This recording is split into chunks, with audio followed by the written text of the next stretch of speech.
सलाह या क्रिप्टो की एबीसीडी पढ़ाई जाए तो यही टॉपिक्स ही पढ़ेंगे। आइए समझते हैं स्मार्ट कॉन्ट्रैक्ट के बारे में। स्मार्ट कॉन्ट्रैक्ट तो एक ऐसा कॉन्ट्रैक्ट या समझौता होता है जो बिना किसी कंडीशंस के काम करता है, सॉरी कंपनी के कंडीशंस के काम करता है। वो अपने नियम अनुसार दोस्तों जो भी ब्लॉकचेन पर डिप्लॉय किया जाता है, जो भी कंडीशंस शुरू में डिप्लॉय किए जाते हैं, उसके हिसाब से इसमें काम होता है। कोई भी पर्सन इसमें इंटरफेयर नहीं कर सकता। पूरी तरीके से ऑटोमेशंस पे काम करता है। यानी आप ऐसा मान के चलो कि एक कोड है प्लस रूल प्लस कंडीशंस। अगर एक कोडिंग कर दिया जाए, एक रूल बना करके उसमें जो कंडीशंस डाला जाएगा, वो उसी के ही सिस्टम पे काम करेगा। आप इसको ऐसे समझिए कि मान के चलिए यहाँ पर ए ने बी को पैसा भेजा। अगर आपने किसी को कोई फंड भेजा, एलजीए ने भेजा या डॉलर भेजा या डाई भेजा, और अगर आपने गलत एड्रेस डाल दिया, ठीक है? या फेल हो गया, तो पूरा का पूरा डिसाइड वो स्मार्ट कॉन्ट्रैक्ट ही करता है। जितने डिस्ट्रीब्यूशन होता है स्मार्ट कॉन्ट्रैक्ट करता है, गैस के डिडक्शन भी स्मार्ट कॉन्ट्रैक्ट करता है, ठीक है? ऑटोमेशन पे जितनी सारी चीज़ें होती हैं, खास करके मैं फिर से इसको रिपीट करना चाहूँगा जो लोग अ, मेटाफोर जैसी कंपनियों में या आपके उसमें काम किए होंगे जहाँ पे विदिन अ सेकंड डिस्ट्रीब्यूशन हो जाता है दोस्तों, वो पूरा का पूरा स्मार्ट कॉन्ट्रैक्ट ही डिस्ट्रीब्यूट करता है। इसकी सबसे खास बात ये है दोस्तों कि ट्रस्ट एंड सिक्योरिटी। ट्रस्ट यहाँ पर पूरी तरीके से आपका फंड का रहता है, आप पूरा भरोसा करते हैं इस पे। सिक्योरिटी सिस्टम होता है यानी आपके अलावा कोई भी इस फंड को एक्सेस नहीं कर सकता। दूसरा दोस्तों एफिशिएंसी एंड कॉस्ट सेविंग, बहुत कम खर्चे में चीज़ें हो जाती हैं। आप देखिए आप फॉरेन में किसी को अगर आप डॉलर भेजना चाहते हो, फंड भेजना चाहते हो, आप अगर उसको बैंकिंग सिस्टम से भेजोगे तो वहाँ तो 30-35 हज़ार ऐसे ही कट जाएगा 1 लाख के पीछे। यहाँ अगर आप किसी को भेजेंगे तो बहुत ही कम गैस फीस में ट्रांसफर हो जाता है। आप जब किसी को फंड ट्रांसफर करते हैं, $1000 $2000 फंड ट्रांसफर करते हैं तो कितना चार्ज कटता है आपको? नहीं के बराबर चार्ज कटता है 0.5 समथिंग कुछ कटता है। पूरी तरीके से जो डिसेंट्रलाइज़ सिस्टम है, ऑटोमेशन पे काम कर रहा है, ऑटोमेटिक काम कर रहा है पूरी तरीके से। इंटरऑपरेबिलिटी है मतलब एक वॉलेट को दूसरे से कनेक्ट कर देता है। आप देखिए आप अपने फ्रेसिस्की को टोकन पॉकेट में इंपोर्ट कर लो, आप मेटामास्क में इंपोर्ट कर लो, आप चाहे बिटगेट वॉलेट में इंपोर्ट कर लो, सभी जगह पे आपके फंड प्रॉपर दिखते हैं। आपका कहीं पर भी अलग-अलग कोई वहाँ पे डेटा नहीं दिखाता, ये सब का सब स्मार्ट कॉन्ट्रैक्ट ही सेट करता है। इम्यूटेबल रिकॉर्ड कीपिंग मतलब यहाँ पर दोस्तों किसी भी तरीके से कोई छेड़छाड़ नहीं हो सकता। आपका रिकॉर्ड, आपका लेज़र अगर किसी ने 10 साल पहले भी अगर बनाया होगा तो 10 साल का पूरा डेटा रिकॉर्ड चेक कर सकता है ब्लॉकचेन पे जाकर के। तो स्मार्ट कॉन्ट्रैक्ट दोस्तों एक बहुत बड़ा जो इथेरियम ने जो लेकर के आया, अगर ये नहीं होता तो आज इतने अच्छे-अच्छे प्रोजेक्ट नहीं होते और लोग मिलियनेयर नहीं बनते। स्मार्ट कॉन्ट्रैक्ट के बारे में डिटेलिंग जो है आपको अच्छे से जानना चाहिए। काम कैसे करता है इसके बारे में देख लेते हैं। स्मार्ट कॉन्ट्रैक्ट जो है किस बेसिस पे काम करता है? दोस्तों यहाँ पर मैं बता दूँ आप लोगों को कि देखिए यहाँ पे एक डायग्राम के थ्रू से मैं आपको बताना चाहूँगा स्मार्ट कॉन्ट्रैक्ट के बारे में, कि सबसे पहले स्टेप दोस्तों कि यहाँ पे आइडेंटिफाई एग्रीमेंट जब भी कोई प्रोजेक्ट बनता है, तो सबसे पहले क्या होता है उसकी एक एग्रीमेंट होती है, multiple parties identified the cooperative operatives and desired outcomes. यानी जितने भी प्रकार के जो प्रोग्रामिंग होते हैं, उसका एक एग्रीमेंट होता है, पूरा उस पे डिसीजन लिया जाता है। उसके बाद वो सेकंड स्टेप में उसके कंडीशन सेट किए जाते हैं। कंडीशन सेट्स मतलब ये है कि उसमें क्या-क्या चीज़ें रहेंगी, है ना? जैसे मान के चलिए जो प्लान तो तैयार होता है, डिस्ट्रीब्यूशन सिस्टम क्या रहेगा, आपका रिवॉर्ड सिस्टम क्या रहेगा, उसके बाद में जो आपका जो जिस तरीके से आपका स्पाइडर वेव आता है, जिस तरीके से आपके डाउ की इनकम आते हैं, मैं एग्ज़ाम्पल अपने प्रोजेक्ट से लेकर के कर रहा हूँ। इस टाइप की पूरी चीज़ों को क्या किया जाता है, सेटअप किया जाता है और उसके बाद दोस्तों तीसरा उस पे लॉजिक जो कोड बिज़नेस लॉजिक होता है, कितना डिस्ट्रीब्यूशन सिस्टम रहेगा, पूरा एक उनका एक प्रोग्रामिंग मॉडल तैयार होता है, यानी पूरा कोडिंग के थ्रू से होता है। आप जैसे अगर कोई लेज़र बनाते हैं डायरी में, आप पूरा अपना जो लेज़र पूरा बनाते हैं, क्या लेना है, क्या देना है, दुनिया भर की चीज़ें, कोई बिज़नेस पर्सन होगा, वो पूरा एक डेटा जो बनाता है या आप एक्सेल में जो डेटा बनाते हैं कंप्यूटर में, वो पूरा कोडिंग के थ्रू से बनता है, सॉलिडिटी लैंग्वेज में बनता है। इसके बारे में कई बार सेशन में बताया भी जाता है और उसको पूरी तरीके से पूरा प्रोग्राम को एन्क्रिप्शन एंड ब्लॉकचेन टेक्नोलॉजी के थ्रू से क्या कर दिया जाता है, डिप्लॉय कर दिया जाता है पूरी तरीके से सिस्टम में, ब्लॉक के थ्रू से।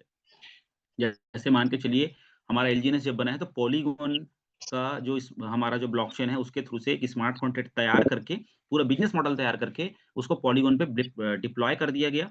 उसके बाद दोस्तों उसमें एग्ज़ीक्यूशन एंड प्रोसेसिंग होता है। यानी ये मान के चलिए कि जो कोड होता है वो पूरी तरीके से जितने भी इनपुट और आउटपुट है उसको मैनेज करता है और फिर उसको दोस्तों जो नेटवर्क के माध्यम से जो भी नेटवर्क हम चूज़ करते हैं पॉलीगॉन का, है ना? पॉलीगॉन हम नेटवर्क चूज़ करते हैं, आप टोकन पॉकेट यूज़ करते हैं, बिटगेट वॉलेट यूज़ करते हैं, आप कहीं पर भी यूज़ करते हैं, पूरे नोड्स पूरी तरीके से उसको डिस्ट्रीब्यूशन सिस्टम में अप्लाई किया जाता है। जैसे अभी आप लोग को एक ईरर जो आता है ना ईपी 77002, तो वहां पर क्या होता है, बाइंडिंग नहीं होती है, आपका ज्वाइनिंग नहीं लगता, रजिस्ट्रेशन नहीं लगता, तो वो भी ऑटोमेटिक चेक करता है, वो आपको मैसेज दे देता है। देखिए आपके इनवाइट सेक्शन में सेल करके फंड को जो सिस्टम को मैनेज किया जाता है। Liquidity pool tokens and incentive, liquidity pool token तैयार किए जाते हैं जिसपे इंसेंटिव दिया जाता है। तो इस तरीके से दोस्तों ये पूरे एलिमेंट्स को हमको समझना है। इजी वाला मैं चैप्टर रखा हूं इसमें क्योंकि ये बहुत बड़ा सब्जेक्ट है। लिक्विडिटी पूल को समझा पाना ही बहुत बड़ा टफ टास्क है, बहुत कम लोग समझा पाते हैं लिक्विडिटी पूल को। और इसको अगर आप समझ गए ना, तो कैसे डिस्ट्रीब्यूट होता है, कैसे बढ़ता है, ये चीजें आप सोचिए। मैं कभी कभी सोचता हूँ कि हम जब किसी को प्रेजेंटेशन देने जाते हैं ना, तो लोग बहुत सारे नेगेटिव क्वेश्चन मारते हैं, बहुत सारी बातें करते हैं कि ऐसा कुछ नहीं होता, ये कुछ नहीं होता। अगर वो इस दुनिया में जाएं, समझने का प्रयास करें, तो दोस्तों आप समझ सकते हैं कि अगर जो आदमी इसको समझ जाए तो कितना बड़ा मिलियनियर बन सकता है। मैं स्टार्टिंग से बोला कि यहाँ पर ये सब्जेक्ट को हमको पढ़ाया ही नहीं गया, इसीलिए हमारा जो दिल दिमाग है ना उसको एक्सेप्ट नहीं करता है। तो लिक्विडिटी पूल को समझना बहुत जरूरी है। चलिए आगे दोस्तों हम देखते हैं सेंट्रलाइज एंड डिसेंट्रलाइज फाइनेंस के बारे में, आगे बढ़ते हैं। Centralize finance and decentralize finance के बारे में रोज बात होती है। एक ऐसा सिस्टम, इंडिविजुअल सिस्टम, जहां पर दोस्तों खुद के कंट्रोल से चीजों को, हमारे फंड को मैनेज किया जाता है। उसका सबसे बढ़िया एग्जांपल बैंक है। आप बैंक में पैसा डालते हैं, आप अपनी मर्जी से पैसा निकाल नहीं सकते, सैटरडे संडे आपको कंप्रोमाइज करना पड़ता है। एटीएम से लिमिटेड पैसा आप निकाल सकते हैं, अगर बड़ा पैसा निकालेंगे आपको रीजन बताना पड़ता है ना।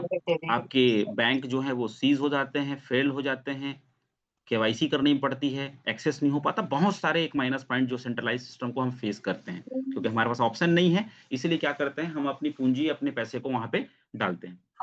और जब हम किसी को अपना पैसा देते हैं, तो वहां पर बहुत कम हमको इंटरेस्ट रेट मिलता है, जो कंप्रोमाइज लेवल पे हमको फेस करना पड़ता है। देन डिसेंट्रलाइज फाइनेंस पूरी तरीके से ऑटोमेशन पे चलता है, हमारा अधिकार होता है, कोई कंपनी या कोई सिस्टम यहाँ पर नहीं होता, कोई सेंट्रलाइज सिस्टम, कोई बॉडी नहीं होता, कोई बैंक नहीं होता। हमारा पैसा हमारे हाथ में।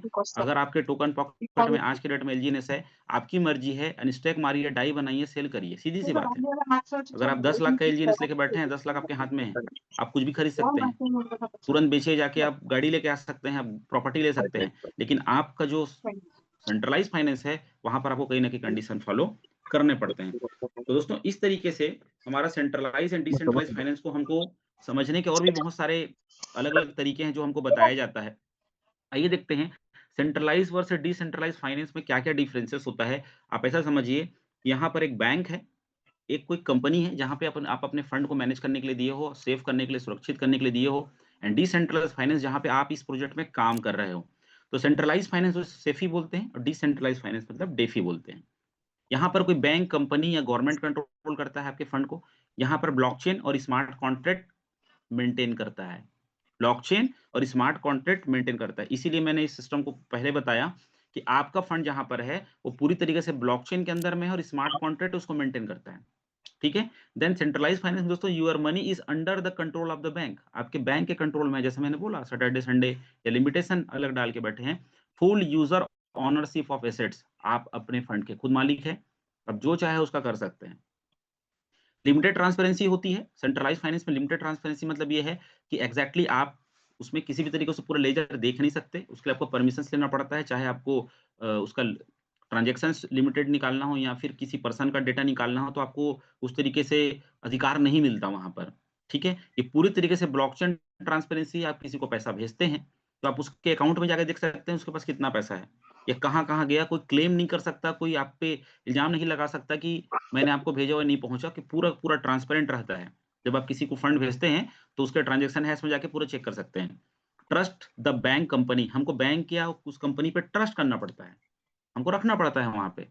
ठीक है। आप एलआईसी में पैसा डाले हो, आप मुथूट फाइनेंस से कहीं पर गोल्ड लोन लिए हो, तो आप अपनी प्रॉपर्टी को वहां रख दिए ना, आप अपने एसेट्स को, अपनी संपत्ति को रख दिए। आपको वहां पे एक कागज का निशानी तो होता है, खाली सील लगा के, उसको आपको क्या करना पड़ता है, आपको ट्रस्ट करना पड़ता है। यहाँ पर दोस्तों ट्रस्ट कोड पे होता है और एल्गोरिदम पे होता है। जो स्मार्ट कॉन्ट्रैक्ट तैयार किया गया है उस पे हमको पूरी तरीके से ट्रस्ट होता है, क्योंकि वो किस फंक्शन पे काम करता है ऑलरेडी हमने इसको तो जान ही लिया है। ठीक है। सेकंड दोस्तों, यहाँ पर आपका कस्टोडियन वॉलेट होता है, मतलब आप अपने फंड के उस तरीके का अधिकार तो नहीं रखते, कहीं ना कहीं वो बैंकिंग सिस्टम या उस फर्म के हिसाब से होता है कि अगर लॉक कर दिया है भैया, एफडी है तो तोड़ नहीं सकते। ठीक है। आप इतना निकाल नहीं सकते, या फिर आप इंटरनेशनल ट्रांसफर करेंगे तो अलग से चार्जेस लगेंगे आपको। यहाँ पे नॉन कस्टोडियन वॉलेट होता है, यानी पूरा अधिकार आपके हाथ में होता है, उस डैप में होता है जहाँ पे आप रखते हो।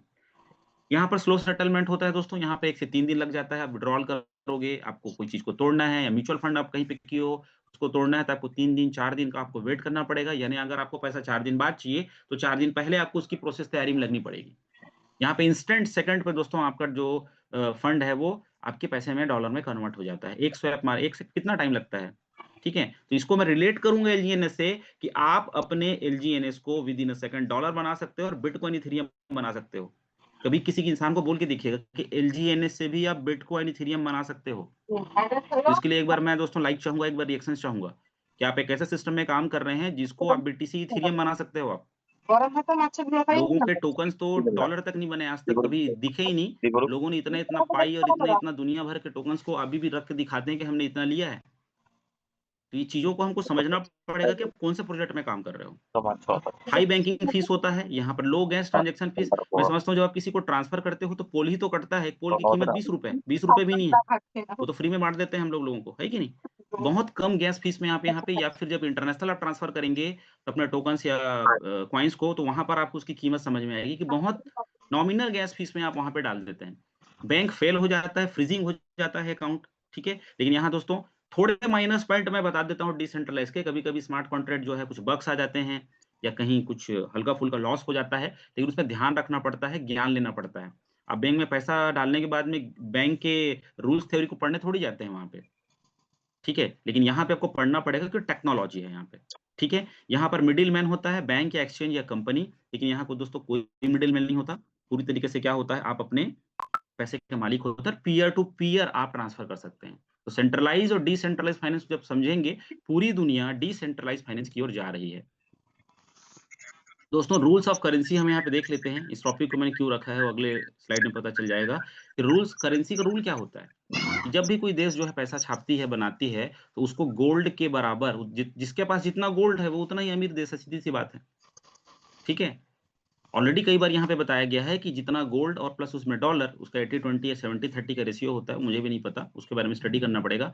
उसको रखेंगे तो उतना ही बॉन्ड हमको मिलता है जिसके ऊपर हम अलग-अलग नोट छाप सकते हैं और पूरा देश उस हिसाब से चलता है। यानी सीधी-सी बात है कि जो देश के पास जितना गोल्ड है, जितना एसेट्स है, वो उतना ही अमीर है, सिंपल सी बात है। हमारे मन में बहुत बार आता था ना, मेरे मन में बचपन में आता था, कि यार लोग गरीब क्यों हैं? कोई भी इंसान जो है वो भिखारी क्यों है? भीख क्यों माँग रहा है? या वो ₹100 रोज़ी क्यों कमा रहा है? जब छापने की मशीन है गवर्नमेंट के पास में तो छाप के सबको अमीर क्यों नहीं बना देता? सबको दे दे भाई 10-10 करोड़, सब लोग अमीर बन जाएँ। लेकिन दोस्तों उससे उस तरीके का बैलेंस बिगड़ जाएगा, क्योंकि सीधी-सी बात है कि हमारा जो एसेट्स है वही हमारे देश की करेंसी को बदलता है। उसके हिसाब से हमारा बैलेंस बना के चलता है। तो सीधी-सी बात दोस्तों, यहाँ पर the mission of origin worlds का नंबर 1 डेफी प्रोजेक्ट लेकर के आना। जो हमारा सबसे बड़ा जो ओरिजिन का जो मिशन है दोस्तों वही है आज तक का, कि डिसेंट्रलाइज्ड फाइनेंस प्रोजेक्ट को लेकर के आना पूरे वर्ल्ड का नंबर 1, और लेके वो आ चुकी है। इसमें कोई शक की बात नहीं है। आज हमारा पूरा का पूरा जितना मैं डिस्कशन किया वो पूरा का पूरा 100 में 100% एलजीएनएस उसको फॉलो कर रहा है। पूरी तरीके से आपका एसेट्स आपके अधिकार में है। आप स्मार्ट कॉन्ट्रैक्ट बेसिस में चल रहे हैं जहाँ पे आपकी कोई किसी भी तरीके से कोई कंट्रीब्यूशन नहीं है, आपका सिर्फ एक ही कंट्रीब्यूशन है कि आपने अपना फंड यहाँ पे लगाया है। सब चीज़ ऑटोमेशन में चल रहा है, और वर्ल्ड्स का नंबर 1 डेफी प्रोजेक्ट दोस्तों पिछले 20 से 21 महीने में लगातार आपको बोनसेस दे रहा है, रिवार्ड दे रहा है, जिससे आपका लाइफ चेंज हो रहा है। कितने लोग इस चीज़ को एग्री करते हैं? आपकी लाइफ चेंज हो रही है, चेंज हो चुकी है, और आने वाले जितने सारे लोग हैं, उनकी सबकी लाइफ चेंज होने वाली है, क्योंकि आप डिसेंट्रलाइज्ड फाइनेंस सिस्टम का आज के डेट में हिस्सा हैं। Join the future of finance एलजीएनएस origin दोस्तों नेक्स्ट जनरेशन का क्रिप्टो ऑन पॉलीगॉन चेन पे ये जो बनाया गया, और हम इसके आज पार्ट हैं, आज इसके हम एक हिस्सा हैं। ये अपने आप में बहुत बड़ी चीज़ है। Based on polygon, secure and transparent, high potential return, बोलने की बात ही नहीं है। लोगों ने कितना गुना यहाँ पे क्रिएट किया है, वो बोलने की बात ही नहीं है। जो लोग 20 महीना पहले से हैं, आज करंट इंडेक्स जाके देखेंगे, एक टोकन जो है 200 टोकन से ऊपर बन चुका है। यानी कितना गुना, सोचिए। तो दोस्तों आज भी अगर इस पे हमको क्वेश्चन है, अगर इस पे हमको डाउट है, तो हमको स्टडी करनी चाहिए, कि ज्ञान ही जो है वो किसी भी तरीके से विकार को मिटा सकता है, आपकी अज्ञानता को मिटा सकता है। तो सीधी-सी बात है, इसको मैं हमेशा हर किसी को समझाने का प्रयास करता हूँ कि एलजीएनएस जो है एक डिसेंट्रलाइज्ड फाइनेंस सिस्टम है जो पॉलीगॉन इथेरियम के ब्लॉकचेन पे बनाया गया है। जो नेचर इथेरियम का है कि जितना चाहो उतना मिंटिंग कर सकते हो दोस्तों। सेम टू सेम एलजीएनएस भी पॉलीगॉन चेन पे बनाया गया है जो इथेरियम के ब्लॉकचेन पे चलता है, और जितना डाई आप डालोगे उतना ही एलजीएनएस क्रिएट होगा बॉन्ड के थ्रू से। यानी जितना गोल्ड अगर किसी कंट्री के पास में है वो उतना ही नोट बना सकता है उसके बेसिस पे। तो यहाँ पर डॉलर के भी हाथ पे एलजीएनएस बन रहा है, इसलिए दोस्तों इसकी सप्लाई आज अगर आप किसी से पूछेंगे कि सर आपके पास में कितना एलजीएनएस है, तो लोग ऐसे-ऐसे फिगर बताएँगे कि आपको वहाँ पर शॉकिंग होना पड़ेगा। तो की फीचर दोस्तों smart contract, decentralized system, fast and low cost transaction और स्टेबल वैल्यू। स्टेबल वैल्यू इसलिए बोलूँगा क्योंकि अभी हमने फ्लक्चुएशन देखा डाउन का, लेकिन दोस्तों महीनों-महीनों यहाँ पर $1 आधा डॉलर का फ्लक्चुएशन भी नहीं होता है।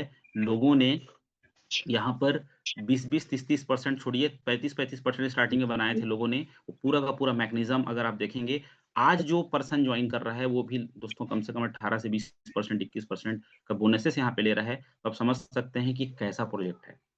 और जस्ट मार्केट उठना स्टार्ट हो गया है, तो फ्लक्चुएशन हमेशा रहेगा, वोलेटाइल मार्केट है। आपको इस चीज़ को समझना पड़ेगा। सिंपल सा बात है, इंडिया का रूल यही है कि लोग ज़्यादा जब रेट बढ़ता है तो खरीदते हैं, जबकि उल्टा है।